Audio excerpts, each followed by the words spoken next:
Welcome to Night Shift Knowledge, a quiet place in the late hours where you can finally let go of the day. Take a moment to settle in, soften your shoulders, and allow the busy world to fade completely into the background. Tonight, we are going on a gentle journey through the fascinating corners of science, biology, and history. Before we begin, please know that the screen will fade to dark very soon. You can safely rest your eyes and leave this video playing as you drift off to sleep. I would also love to hear from you. Please leave a comment below with a general topic you would like me to cover in a future video. It is always a pleasure to read your ideas and shape this channel around what brings you peace. If you find comfort in this space, a like and a subscribe would be deeply appreciated. To ensure the next video quietly finds its way to you, please tap the notification bell. So as your breathing slows and your room grows a little darker, let your curiosity drift along with my voice. Let us begin.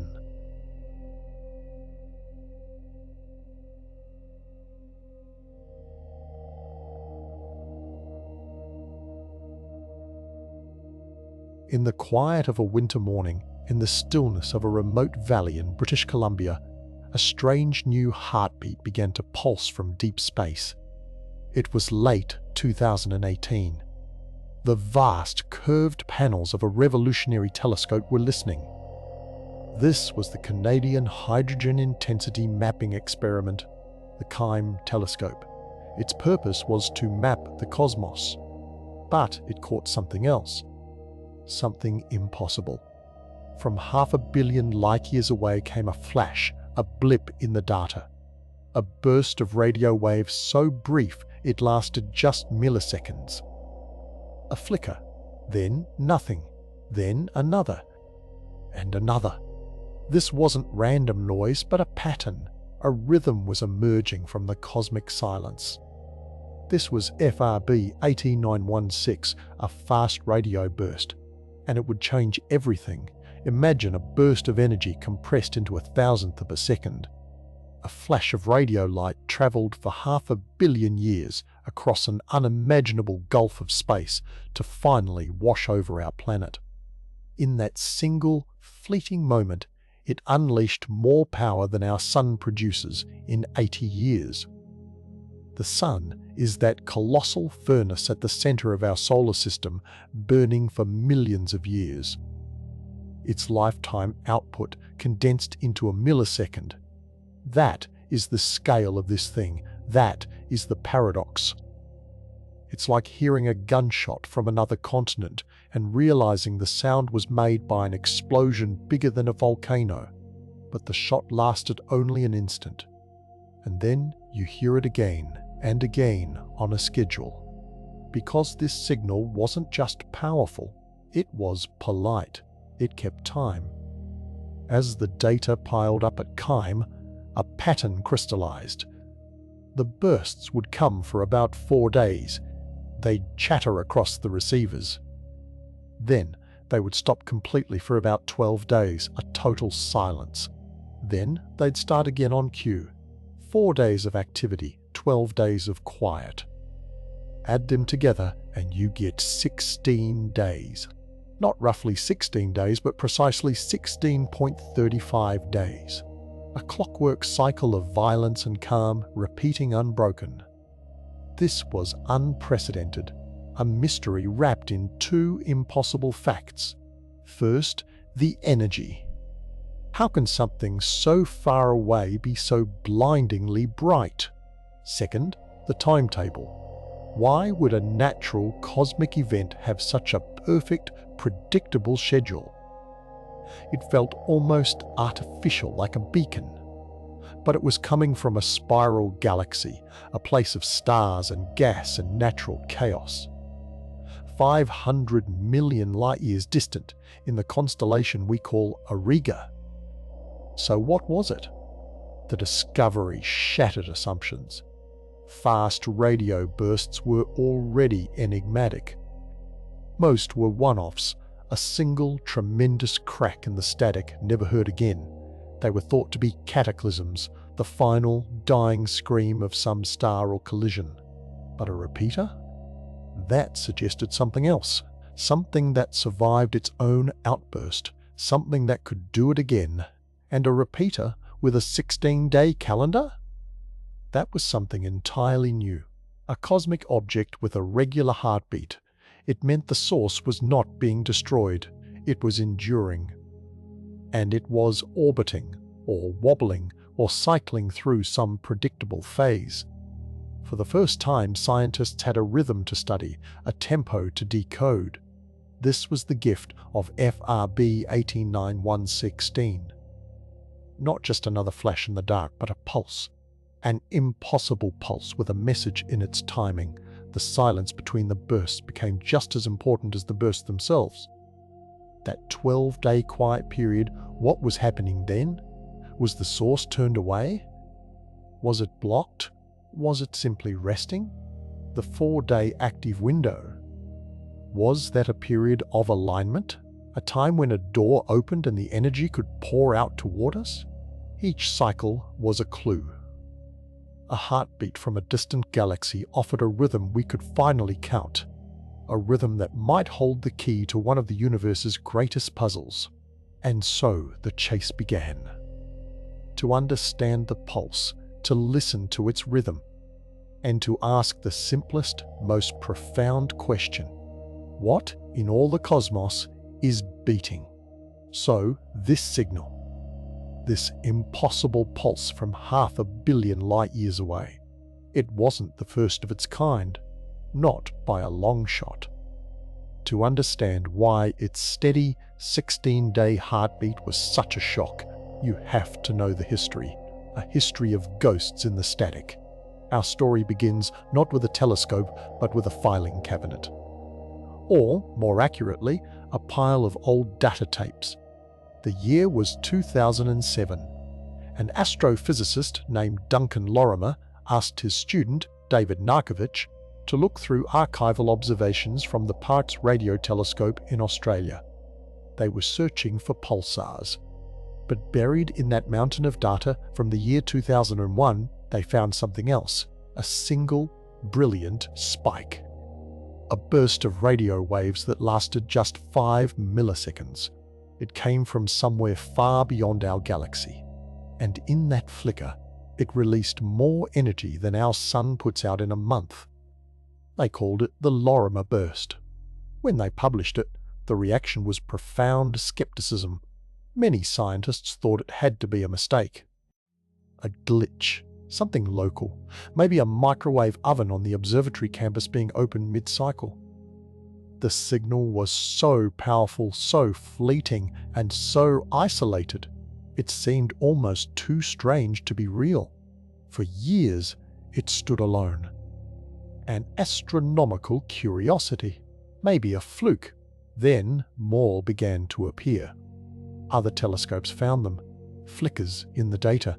They got a name. Fast radio bursts, or FRBs. Each one was a cataclysm in a millisecond. Each one a mystery. And the prevailing theory began to form. These were one-time events, cosmic catastrophes. Imagine a neutron star collapsing into a black hole, or two incredibly dense stars smashing together, a single violent farewell. That explained why we only ever saw them once. They were the final, dying screams of distant stars. But the universe loves to upend our assumptions. In 2012, the Arecibo telescope in Puerto Rico detected an FRB. It was given the catalogue number FRB 11102. 2 years later, in 2014, something extraordinary happened. Arecibo saw another burst from the exact same patch of sky, then another, and another. This wasn't a one-off cataclysm, this was a repeater. Something in the cosmos was doing this again and again. The foundation of the field shook. Suddenly, FRBs couldn't all be stellar deaths. Some of them had to come from objects that survived the burst, objects that could do it over and over. The repeater changed everything. It meant these bursts could be a symptom of an ongoing condition, a persistent, violent engine somewhere in the depths of space. The hunt was on for more repeaters, but they were maddeningly elusive. Most FRBs, it seemed, were still one-off events, silent after their first shout. The repeaters were the rare exceptions, and even they were erratic, unpredictable. You could point a telescope at FRB 121U02 and wait. You might get a cluster of bursts in an hour, or you might get nothing for weeks. It was frustrating. It was like trying to study a firefly in a vast field by waiting for it to flash. You had no idea when it would happen next. This is the critical piece. This is what makes the signal from the spiral galaxy in Auriga so breathtaking. FRB 8916 wasn't just a repeater. It was a predictable repeater. After monitoring it, the Chime team saw a pattern emerge from the chaos. Not just bursts, but bursts on a schedule. A strict celestial timetable, 16.35 days, a 4-day window of activity. Then 12 days of radio silence. Then it would start again. Think about that. In a field defined by randomness, by one-off explosions and erratic flickering, this one source had a rhythm. A cosmic metronome ticking across 500 million light-years. It was the first of its kind. A monumental clue. The periodicity was a direct window into the engine's mechanics. Whatever was causing these bursts was tied to a clock, an orbit, a rotation, a wobble. Something that operated on a loop. So the history of FRBs is a short one. It's only been about 17 years since that first burst was found in the archives. In that time, we've gone from doubting their existence to classifying them as cosmic disasters, to finding survivors that repeat, and finally, to finding one that keeps time. We went from hunting for mysterious explosions to listening for a heartbeat. The story of FRB 18916 is the story of that heartbeat. A steady pulse in the dark. A ghost in the static that finally learned to sing on key, and its song would lead scientists to a whole new set of questions. What kind of cosmic object could possibly keep such perfect time? So the history was written. A catalogue of cosmic ghosts appearing once and vanishing. But this new signal was different. It had a rhythm, a steady, predictable pulse. To solve a mystery like that, you don't just need a good detective. You need the right tool. A new kind of cosmic hunter. That hunter isn't what you might picture. It doesn't look like a classic telescope. In fact, it doesn't move at all. Imagine 4 giant half-pipes, each the length of a football field. They're made of metal mesh, lined up side by side. They look less like a telescope and more like the skeleton of a colossal snowboarding course. This is the Canadian Hydrogen Intensity Mapping Experiment. Scientists call it CHIME. It sits in the mountains of British Columbia and it just stares. It's fixed to the ground, pointed straight up. It doesn't track objects across the sky. Instead, it lets the sky track over it. As the Earth rotates, CHIME's static gaze sweeps across the entire northern sky every single day. It's listening to a vast cosmic radio station, tuning in to hundreds of millions of channels at once. Its original mission was to map the universe's largest structures. But its design had a secret superpower. It was perfectly built to catch flashes, transient signals that blink into existence for just milliseconds. Things like fast radio bursts. Most telescopes are like a spotlight. They focus on one small patch of sky. You have to know where to look. But CHIME is like a security camera with an impossibly wide lens. It watches the whole neighborhood at once. It's always on. And in 2008, it caught something extraordinary. It heard the burst, that impossible pulse. And then it heard it again and again. This wasn't a one-time ghost. This was a repeater. The real shock came later as the data piled up. The team noticed the bursts weren't random. They came in clusters, then there was silence, then more clusters. They crunched the numbers. A pattern emerged. A clockwork rhythm from 500 million light-years away. A 4-day active window, then 12 days of radio silence. Then it would start again. The entire cycle lasted 16.35 days. This was the breakthrough. But a detection is only the beginning. To truly understand this signal, they needed to know exactly where it was coming from. They needed to pinpoint its home galaxy. Here's where Keim's design presented a challenge. It's a phenomenal discovery machine, but its location-finding ability is fuzzy. It can tell you the general area of the sky, but not the precise address. It's like hearing a loud noise in a distant city. You know the city, but not the street corner. So the Keim team did something brilliant. They used the signal's own predictability against it. They knew with remarkable precision when the source would turn on. That 4-day active window became a cosmic alarm clock. They put out a global alert. They sent the coordinates and the schedule to observatories around the world. It was a call to arms. When Chime's alarm went off, other, more precise telescopes could swing into action. They could zoom in on that patch of sky. The call was answered. In Europe, a network of radio dishes called the European VLBI Network, or EVN, listened closely. This isn't a single telescope. It's a continent-spanning array. By combining signals from dishes in the UK, Sweden, the Netherlands, and more, it acts like a single Earth-sized telescope. It has the sharpest eyes in radio astronomy. During one of those predicted active windows, the EVN turned its gaze to the spot Chime identified, and it saw it. A flash of radio waves lasting just milliseconds. But with its phenomenal resolution, it didn't just see the flash, it saw exactly where it came from. The data poured in. The triangulation was a success. They had an address. The signal was traced back to a specific neighborhood within a specific galaxy. That galaxy is a spiral, much like our own Milky Way. It lives in the constellation Auriga, the Charioteer, and it is staggeringly far away. The light and those radio waves have been traveling for 500 million years to reach us.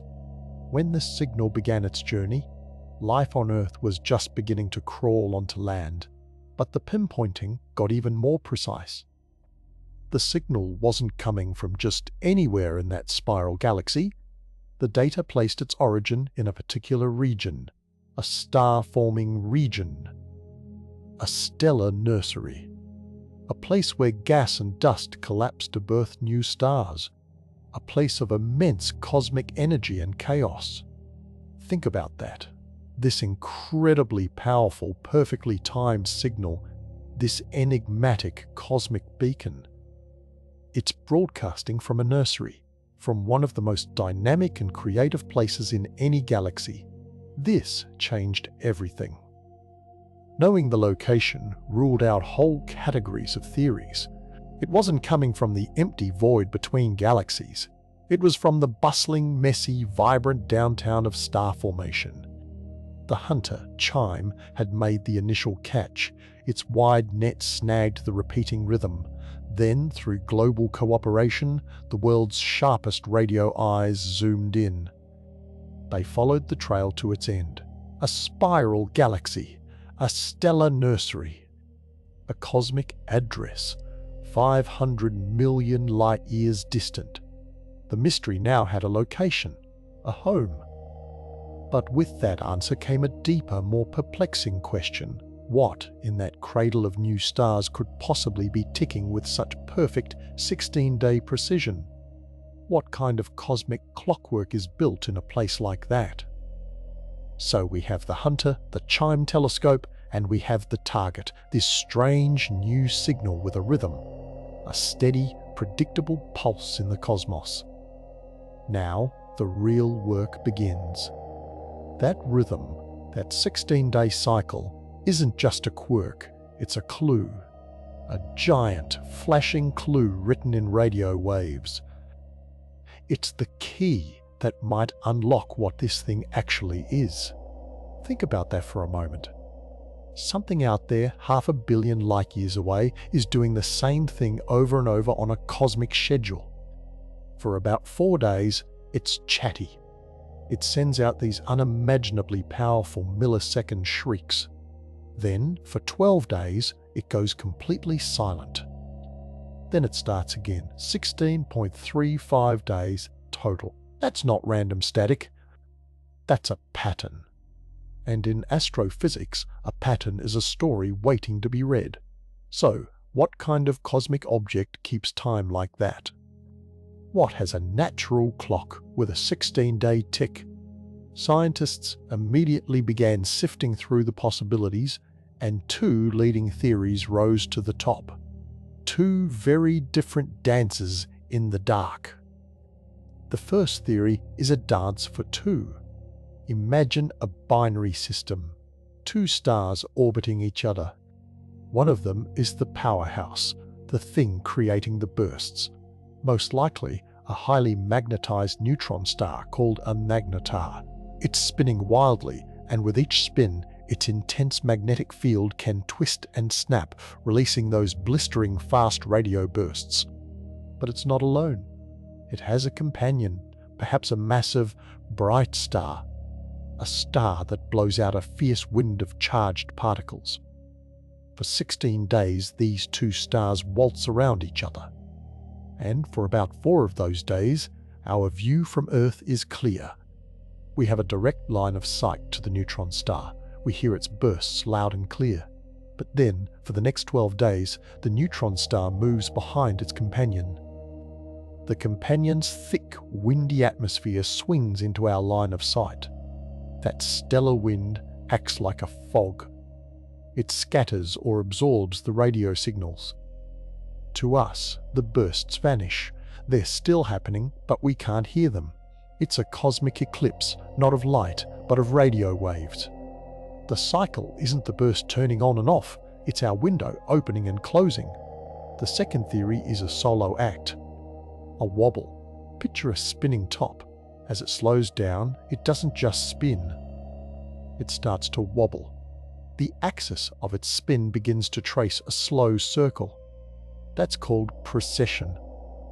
Now, imagine that top is a neutron star, a magnetar, with a beam of intense energy shooting out from its magnetic poles like a lighthouse. If that neutron star is precessing, its beams sweep through space in a wide, slow circle. If one of those beams points at Earth, we see a flash, a burst, but the star is wobbling. So for a few days in its 16-day wobble cycle, that beam sweeps across our planet. We get a flash with each rotation of the star, maybe many flashes. That's our active window. Then, as the wobble continues, the beam drifts away. It's still flashing, but it's pointing into empty space. We enter the silent period. 12 days of cosmic quiet, until the slow gravitational wobble brings that lighthouse beam back around to point at us once more. In this idea, the cycle is all about the view from our seat in the galaxy. We're just waiting for the spotlight to swing our way again. 2 clocks. One, the orbital period of a binary dance. The other, the precession period of a wobbling top. Both fit a 16-day timeline. So how do we choose? This is where the location of this signal becomes incredibly important. Remember, Keim and other telescopes didn't just find the burst, they traced it back to its home. A specific spiral galaxy 500 million light-years away. That detail rules out a lot of wild ideas. This isn't coming from the dense, chaotic core of a galaxy. It's not from some exotic, unknown type of galaxy. It's from a spiral arm, a star-forming region, a place very much like our own Milky Way, a neighborhood where stars are born, live, and die. This is a crucial piece of evidence.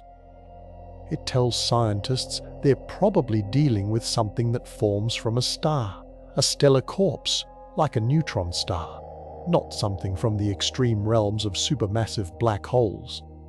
The environment is familiar. It's a clue that the engine behind this mystery, while bizarre, is made from the ordinary, if extreme, physics of dead stars. The binary model fits this scene nicely. Binary star systems are common. Stars are often born in pairs, and a massive star in a binary system could certainly live in a spiral arm. Its death, creating a neutron star that orbits its former companion, paints a plausible picture.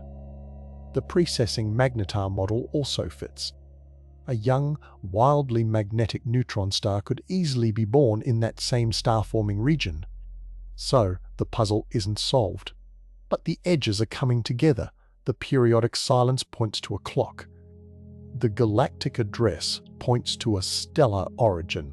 Put them together, and you get these two compelling natural explanations. No magic. Just gravity, magnetism, and motion on a cosmic scale. But there's a tension here, a subtle problem with the clockwork. The active window is about 4 days long. In that time, the bursts themselves aren't periodic, they come in clusters. They sputter and pop at random within that 4-day period. That's messy. If the beam is just sweeping past us like a lighthouse, why wouldn't we see a regular pulse with each spin of the neutron star? Why the random cluster? It suggests the bursting mechanism itself is erratic, like magnetic storms. The clock might control when we can see the storms, but not the storms themselves. This detail makes some scientists lean toward the binary model. In that idea, our window is open for 4 days. During that time, the magnetar is doing its own chaotic thing, firing off bursts whenever its crust cracks or its magnetic field snaps. We see all that chaos because the fog has cleared. The clock is the orbit, the chaos is the star. Every new observation tightens the noose around the truth. The sheer regularity of the 16-day cycle is a gift to astrophysicists. It's a handle. Something they can predict and test against. They can point the world's telescopes at the exact right time, listening for the subtleties in the signal during its active phase. Is the signal's polarization changing in a way that suggests it's moving through a windy plasma cloud? That would support the binary idea. Or are there tiny, precise pulses within the chaos that match a spinning neutron star's rhythm? That might point to the precession. For now, the cosmos holds its secret. But we are no longer just listening to random static. We are listening to a rhythm. A heartbeat in the dark. And with every cycle, we learn a little more about the strange, violent, and beautiful clocks that keep time in the universe. So, it's a cosmic clock. A 16-day metronome ticking away in the void. And when you have a clue that big, that strange, theories start to form. Some are about extreme physics, the spin of a neutron star, the wobble of a magnetar. But there's another idea, one that's almost impossible not to think about. It whispers in the back of your mind every time you hear the words, repeating signal. Could this be a message? It's a question as old as radio astronomy itself. The idea that we might not be alone. That a signal from the stars could be deliberate, a call. The history of searching the sky is littered with false alarms, moments of thrilling possibility that turned out to be something utterly ordinary. The most famous might be the "wow" signal. In 1977, a radio telescope in Ohio picked up a powerful, narrowband burst. It was so remarkable, the astronomer wrote, "Wow!" right on the printout. but it never repeated. It was never found again. It's now widely thought to be a natural, if mysterious, event. Maybe a comet. The point is, the cosmos is full of strange noises, and we are very quick to hear a voice in the static. So when FRB 1809-16 was found, repeating with that steady rhythm, the idea surfaced again. Could this be different? Could this be it? It's a compelling story. A beacon, an alien lighthouse sweeping past us every 16 days. It feels like science fiction because it is, but science fact has a way of being much, much stranger, and when you actually look at the signal, the alien hypothesis, it falls apart. Not because we know it's impossible, but because the signal itself tells us it's wildly, spectacularly impractical. Let's start with the energy. Remember, one of these millisecond bursts contains more energy than our sun puts out in 80 years. To send a signal that powerful across 500 million light-years, you'd need a transmitter of almost unimaginable scale. A civilization would have to harness the energy of a star, focus it into a beam, and aim it deliberately across the cosmos. But here's the first problem. The signal is broadband. It's spread across a wide range of radio frequencies. It's a blast of static, not a tuned note. If you were building an interstellar beacon, you'd want it to be efficient. You'd pick a specific frequency, a clear channel. Something that stands out against the background noise of the universe. This signal doesn't do that. It's a roar, not a whistle. Then there's the way the signal travels. It exhibits something called dispersion. The lower frequency waves arrive slightly later than the higher ones. This is a classic fingerprint of a signal that has passed through vast clouds of interstellar gas and plasma. It's a natural effect. It's exactly what astrophysicists expect from something coming from deep space.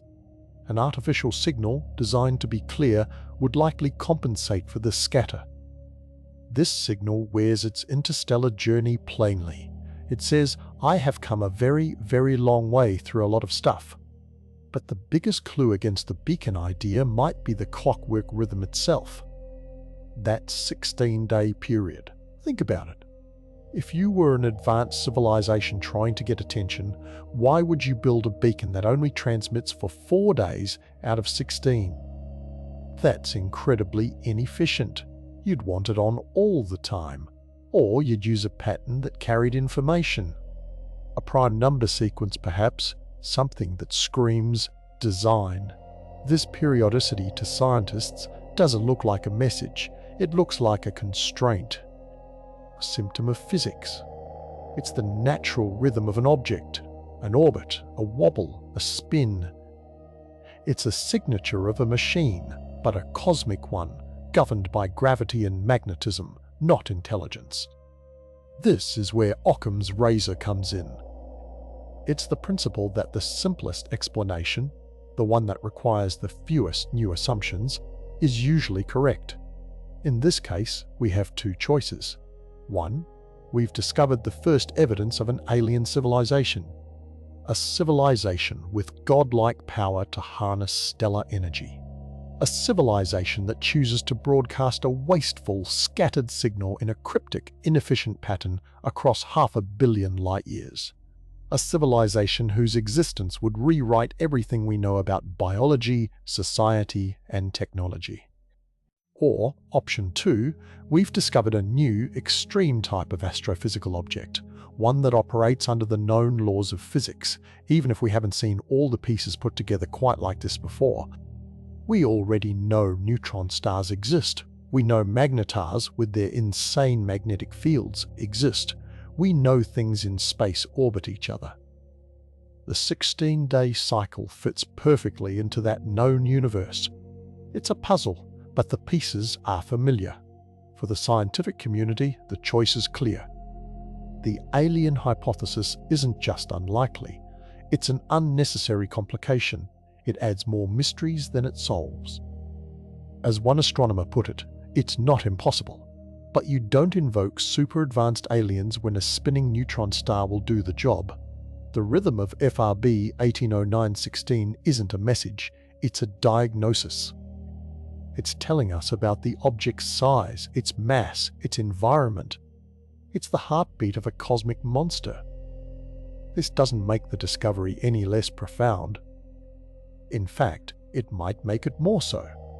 The universe is capable of building its own astonishing lighthouses, natural accelerators that can outshine the sun, clocks that keep time for eons. We don't need to invent aliens to feel small or to be amazed. The cosmos is strange enough on its own. The real story isn't about who might be out there, it's about what is out there. A new kind of celestial object, ticking away in the dark, teaching us just how much we still have to learn. So we're left with a clock, a natural one, a cosmic engine spinning or wobbling in the darkness, 500 million light-years away. It's not a message, but in a way it's something even more profound. It's a new instrument. A tool we never knew we had. Because this isn't just a mystery to be solved, it's a beacon we can use to solve other mysteries. To map the invisible universe. Think about that journey. 500 million years. That pulse of radio waves has been traveling through space since before complex life existed on Earth. On its epic voyage, it didn't travel through nothing. It passed through clouds of gas, through the faint, thin plasma that floats between galaxies, through the vast filamentary structure of the cosmic web. All of that stuff is nearly invisible to our telescopes. But it leaves a fingerprint on the radio burst. As the burst travels, different radio frequencies get slowed down just a tiny bit by electrons in that invisible material. The lower frequencies arrive a fraction of a second later than the higher ones. By measuring that delay, that smear in the signal, astronomers can do something incredible. They can count. They can count all the free-floating electrons the burst encountered along its path. It's like measuring the haze in a vast cosmic fog by how much it dims a distant lighthouse. This is called the dispersion measure. For the first time with a repeating source like FRB 180916, we have a consistent lighthouse. One that flashes over and over from the same spot. This lets scientists not just take one measurement, but many. They can look for changes in the fog over time. They can potentially weigh the diffuse matter that makes up most of the normal matter in the universe, matter we can't see any other way. So this strange burst has become a probe, a sonar pulse echoing through the dark seas between the galaxies. That's the real revolution here. It's not just about solving one puzzle. It's about realizing the universe is full of these puzzles, and each one is a potential tool. FRB 109116 was the first repeating burst with a predictable rhythm. But it wasn't the last. Since its discovery, another has been found, a repeater with a much longer cycle, 157 days, a slow, cosmic heartbeat from a different galaxy. This tells us something fundamental. The 16-day clock is not a fluke. It's a category. There are likely others out there, with periods of days or months or maybe even years, a whole zoo of cosmic clocks ticking at different tempos, each one a clue to a different kind of extreme physics. The ultimate engine, we still don't know for sure. The best guess is still a magnetar. That's a highly magnetized, spinning neutron star, perhaps one in orbit with a companion star, its bursts periodically pointed at us. Or perhaps one that's precessing, wobbling like a top, its powerful beams sweeping over Earth every 16 days. But the discovery of other periods complicates the picture. It suggests there might be multiple ways to build a cosmic alarm clock. The open questions are now bigger and more exciting. Are there shorter periods? Millisecond pulsars spin hundreds of times a second. Could there be an FRB that repeats every few hours? Every few minutes? And what happens in those 4 active days of the 16-day cycle? Are the bursts themselves random within that window, or is there a finer pattern? A rhythm within the rhythm, waiting to be heard?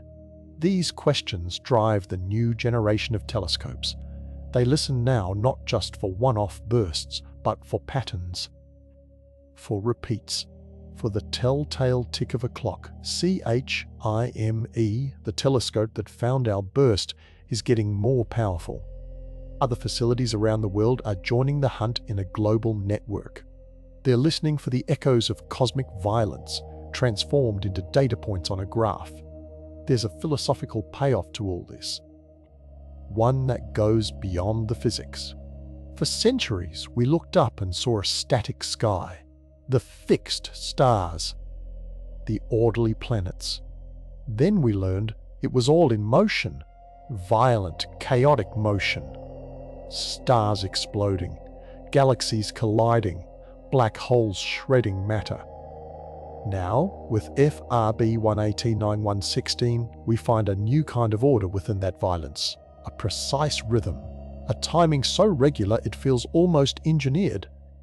It reminds us the universe isn't just chaos, it's patterns within chaos, cycles within explosions. A magnetar, a dying star's incredibly dense corpse, can wobble with the predictability of a metronome, and for 4 days, as it points our way, it screams into the void with the energy of 100 suns. That pulse, that 16-day sigh, is a guidepost. It's a fixed point in a new frontier. Before it, FRBs were ghosts, unpredictable, one-off events. Now, we know some of them are landmarks. They are places we can return to again and again. They are lighthouses in the dark, not just for us to find, but for us to use, to illuminate the spaces in between.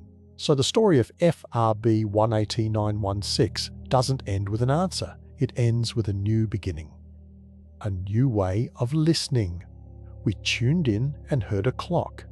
And in doing so, we realized the cosmos is full of clocks, each one ticking its own strange story, a story of immense magnetic fields, of crushing gravity, of orbits in the dark, a story written in bursts of radio waves that travel for 500 million years to reach us, to tell us simply that they are there and that they will be there again in 16 days.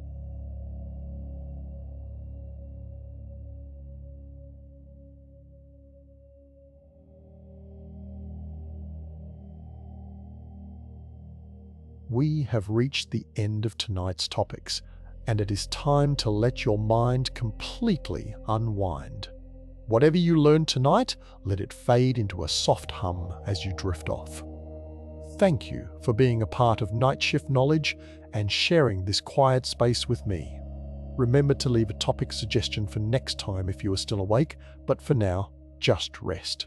Sleep well, and I will be here the next time you need to quiet your mind. Good night.